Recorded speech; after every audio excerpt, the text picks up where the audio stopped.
এই ভিডিওটা দেখার পরে আমি লিটারেলি ভিডিও না করে থাকতে পারলাম না যে আমাদের ধর্মের মানুষ কতটা নিচে নেমে গেলে ভিউজ পাওয়ার জন্য এইরকম একটা কাজ করতে পারে।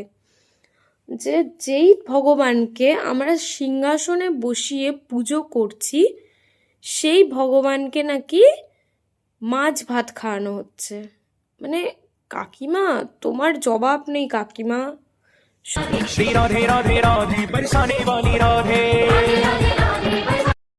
যে ভিডিওটা করছে আর যারা ওখানে টেবিলে বসেছিল তাদের রীতিমতো সবাইকে না থাবড়ানো উচিত। আর যাতে এদের বুদ্ধিগুলো না যে হাঁটুতে চলে গেছে সেটা যেন মাথায় এসে যায় বুদ্ধিটা।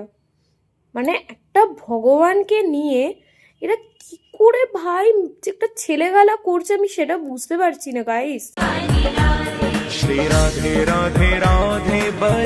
আজ মনে হচ্ছে গাইস মনুষ্যত্ববোধ আর মানবতা হারিয়ে ফেলেছে কিছু মানুষ।